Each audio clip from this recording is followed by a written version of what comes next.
하루가 다르게 크는 아이들. 그런데 우리 아이가 또래보다 뒤처진 것 같다면 부모 입장에서는 정말 속이 탈 수밖에 없는데요. 코로나19로 인해 영유아 발달 과정 전반에 빨간불이 켜졌습니다.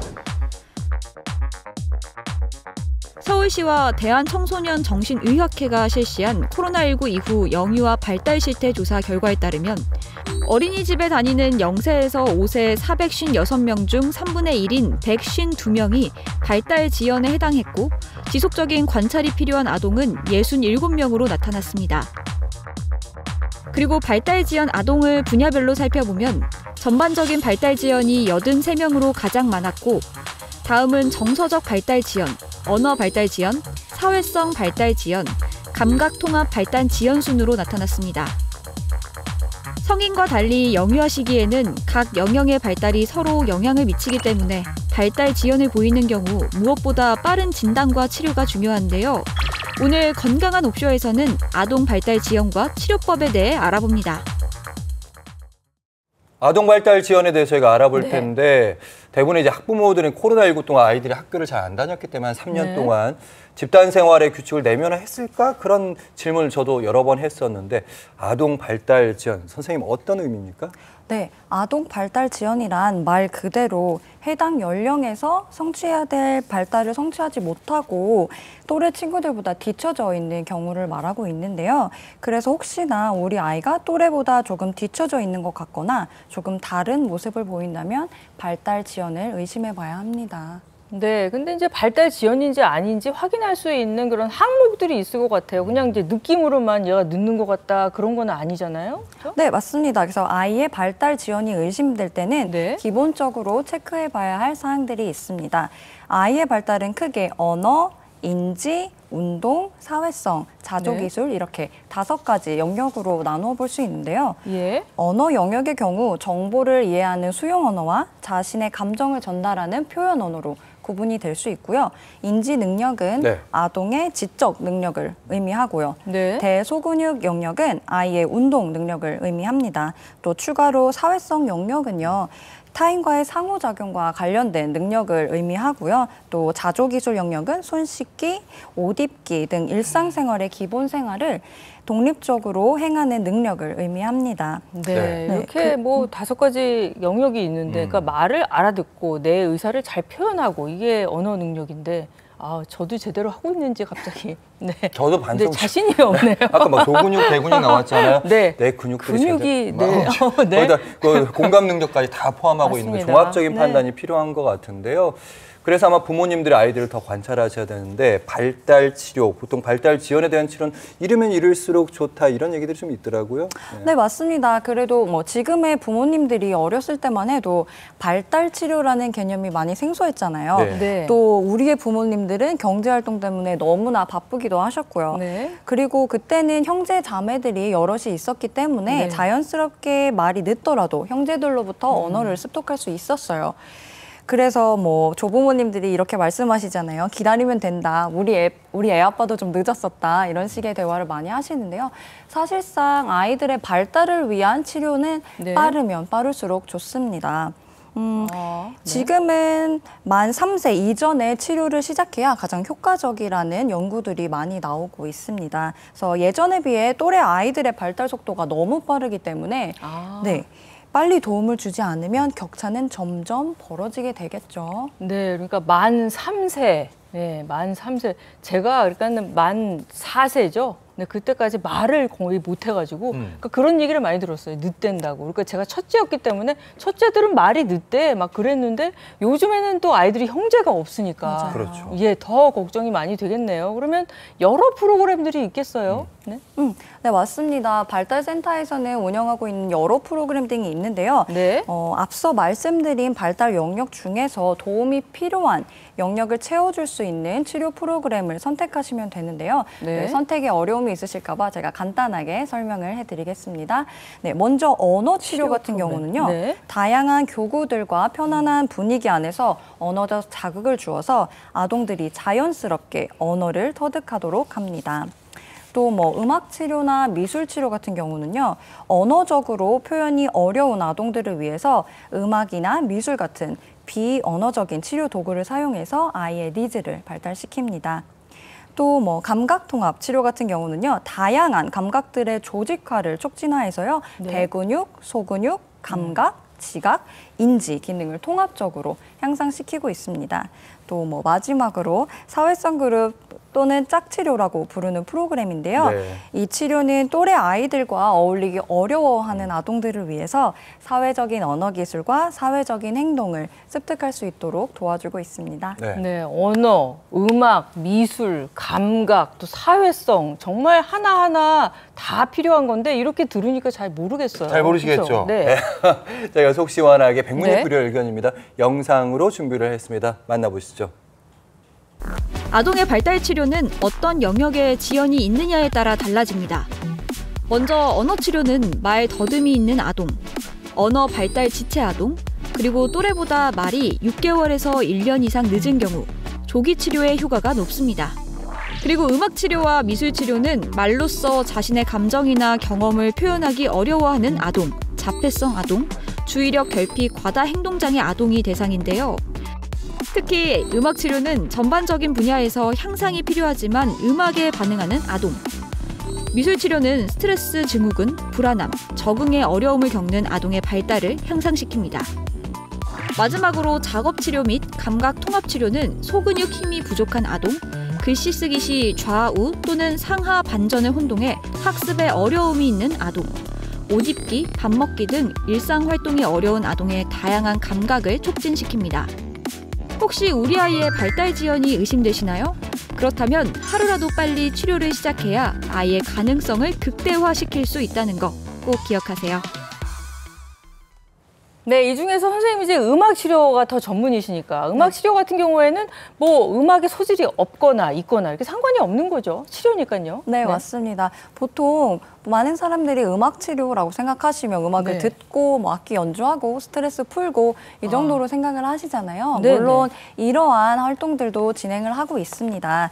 그런데 음악 치료는 음악을 치료적인 도구로 사용하고 있다고 생각하시면 될 것 같아요. 이 점이 일반적인 음악 교육이랑 다른 건데요. 네. 그래서 음악 교육처럼 음악적 목표를 달성하는 것이 아니고요. 지금 우리 아이의 발달에 필요한 부분을 채워주기 위해서 음악을 사용하는 것이 음악 치료입니다. 그래서요, 음악성이 없어도 음악 치료 진행이 가능합니다. 네. 그러니까 뭐 음악적인 구체적으로. 것뿐만 아니라 네. 여러 가지 뇌 발달 전 영역에 걸쳐서 음악 치료가 이어진다는 그런 말씀이신 거죠? 네, 맞습니다. 구체적으로 말씀해 주신다면요? 네, 그럼 제가 이해하기 쉽게 설명을 해드리면요.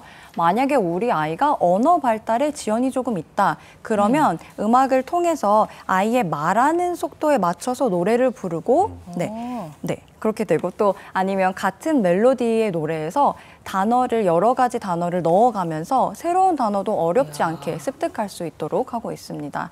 또 뭐 소근육 훈련을 위해서는요. 네. 채 잡기, 악기 연주하기, 건반 누르기 등의 소근육 훈련을 하고 있고요. 또 대근육 훈련을 위해서는 율동이나 움직임 같은 거를 훈련하고 있습니다.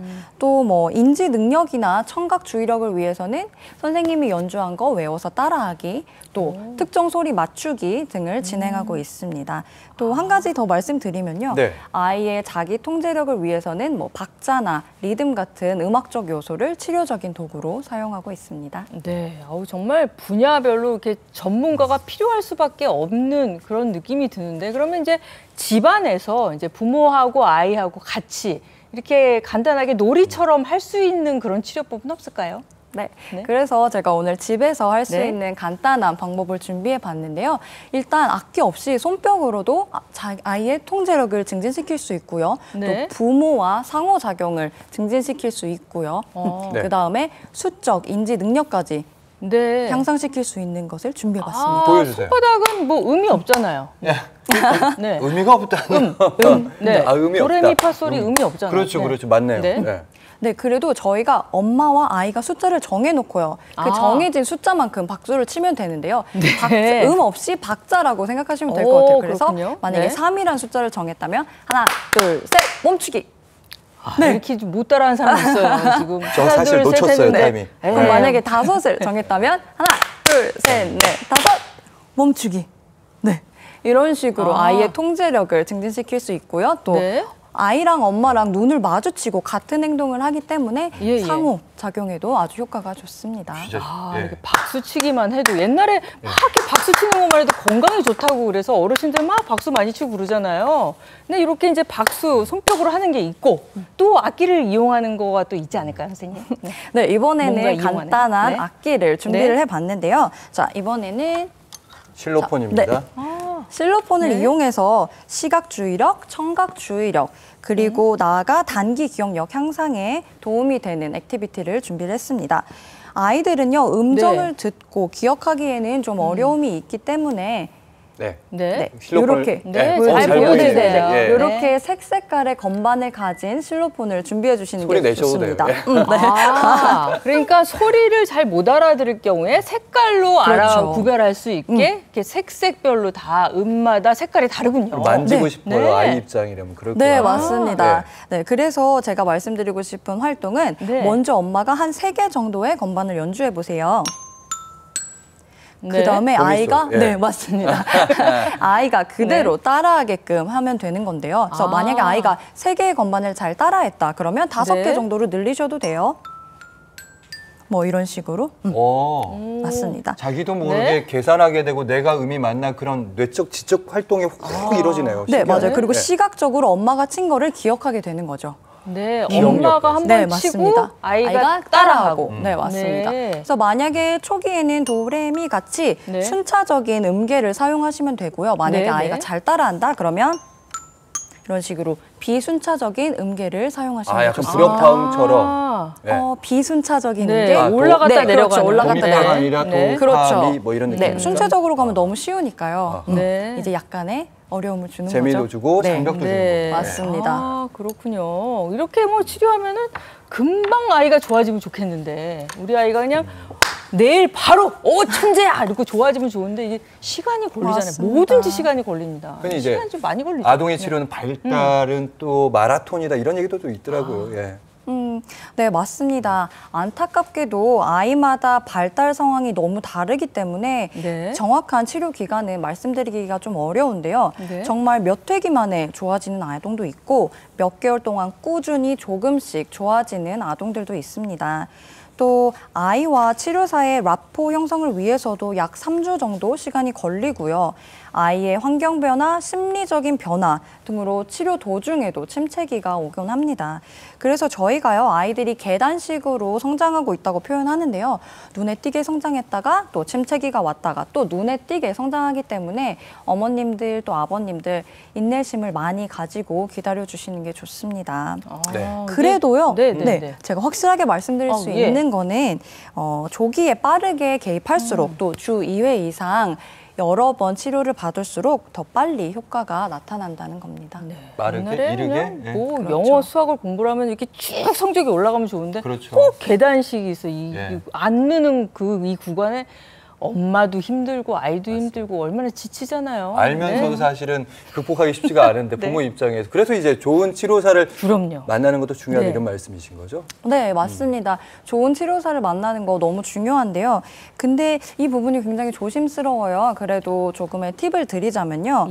발달 치료는 많은 임상 경험을 해야 한다고 생각을 해요. 아이들의 특성은 너무나 다양하고 쉽게 예측되지 않기 때문인데요. 그래서 임상 경력이 꼭 요구되는 공신력 있는 자격증을 가지신 치료사님을 선택하는 게 중요하고요. 또한 우리 아이랑 잘 맞는 치료사를 선택을 해야겠죠. 아무래도 발달 치료는 오랜 기간 동안 진행하기 때문에 끝까지 우리 아이의 성장을 위해 인내와 사랑으로 함께할 수 있는 치료사를 선택하는 게 좋습니다. 또 그리고 무엇보다 시너지 효과가 가장 크게 날 때는 부모님이 집에서 함께 노력해 주실 때거든요. 그래서 주 양육자가 믿고 함께 동행할 수 있는 치료사를 선택해 주셔야 합니다. 네, 아이 키우는 부모님 입장에서 정말 걱정들이 많을 텐데 선생님이 치료사 입장에서 이렇게 간단하게 마지막으로 한 말씀 부탁드릴게요. 네, 제가 부모님들께 마지막으로 말씀드리고 싶은 건요. 우리 아이가 골고루 잘 발달하고 있는지 꼭 관심 있게 살펴봐 주시고요. 또 우리 아이의 발달을 위해서 24개월 전에는 미디어 노출을 자제해 주시길 바랍니다. 그리고 많은 시간을 우리 아이와 보내지 못한다고 미안한 마음을 갖기보다는 짧은 시간이라도 그 순간만큼은 아이에게 집중을 해서 의미 있는 시간을 보내시기를 바라겠습니다. 또 네. 마지막으로 짧게 네. 10초, 또 10초 드릴게요. 10초요? 네. 너무 또 짧죠?